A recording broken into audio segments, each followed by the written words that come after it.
You know, we're all taught that money is basically a math problem, right? It's about spreadsheets and formulas and just pure logic. But what if I told you the single biggest factor in your financial success has almost nothing to do with how smart you are and everything to do with how you behave? Let's dive into the hidden psychology that's really running the show. Everything really boils down to this one idea. When we're talking about money, we aren't just talking about dollars and cents. What we're actually talking about is a reflection of us, our past, our anxieties, and all the stories we tell ourselves. So, just for a second, really think about that. When you look at your own finances, what do you actually see staring back? Is it logic? Or is it maybe something a little more human? Okay, let's kick things off with the most fundamental trap of all, this idea that there's one correct way to think about money. The truth? We are all playing completely different games, with different rules, on different fields. I mean, think about it, right? If your parents lost everything in a recession, you're probably going to see risk around every corner. But if you got your first job during a huge tech boom, you might see opportunity everywhere. It's the same world, but you're looking at it through totally different lenses. Your personal history with money creates this powerful and usually invisible bias that shapes every single decision you make. And that personal lens? Well, it leads us straight into our first big set of traps. These are all about the ego, this flawed belief that we're these perfectly rational captains, steering our own financial ship. And this one kinda stings. We all want to believe we're the logical ones, making smart calls based on the data. But the reality is, we're emotional beings first and foremost. Those past experiences we just talked about, they are running the show, a lot of the time without us even noticing. And here's another one our ego loves, the idea that we are in total control. We love to take all the credit when things go right, but any financial outcome is really just this messy cocktail of three things: your skill, a dose of blind luck, and a whole lot of risk. It's so important to be humble when you win, because luck was probably involved, and to have some self-compassion when you lose, because risk is always part of the game. So we build these beautiful, perfect financial plans on a spreadsheet, right? Every single calculation is precise. The growth curve looks incredible. It's all perfectly logical. And then reality hits. The market drops 20%, that cold feeling of fear kicks in, and that perfect plan gets tossed right out the window. This shows us a huge lesson. A good plan isn't the one that looks the best on paper. It's the one you can emotionally stick with when everything gets chaotic. Reasonable always beats perfect, every single time. So, if our own ego can get us into trouble, what about the way we see the world around us? This next set of traps isn't about our internal view, it's about our external one, and it can be just as misleading. As humans, we're just wired for stories, not for statistics. It's so much easier to fall for a really compelling story than for cold, hard math.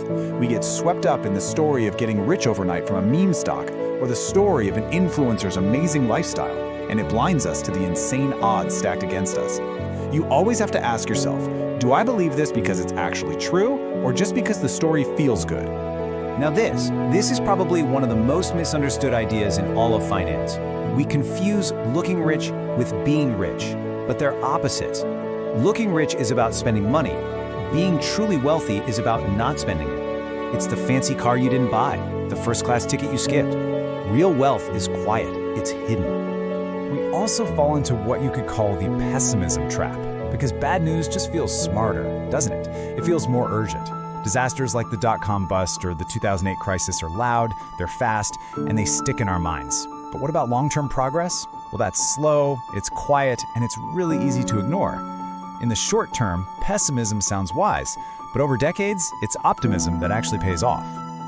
So, if wealth isn't about fancy stuff or trying to outsmart the market, then what in the world is it?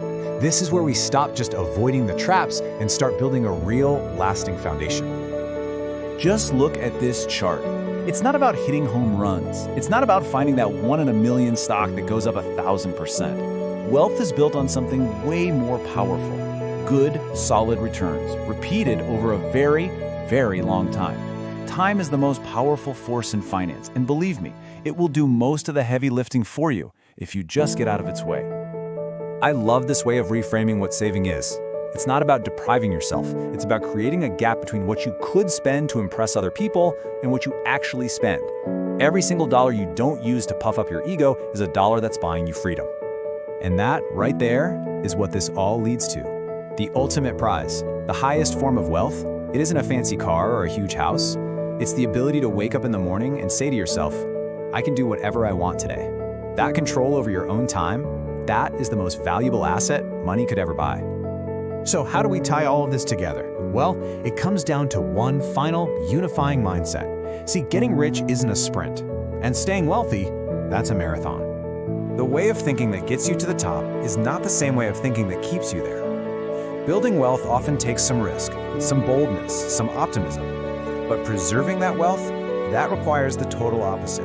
Humility, a little bit of paranoia, and focusing on survival above everything else. And this means building habits that let you endure for the long haul. You have to survive the downturns to be around for the upturns. You need a buffer for when life, inevitably, goes wrong. And maybe most importantly, you need a plan that lets you sleep at night. Because if your strategy is stressing you out, you're eventually gonna quit.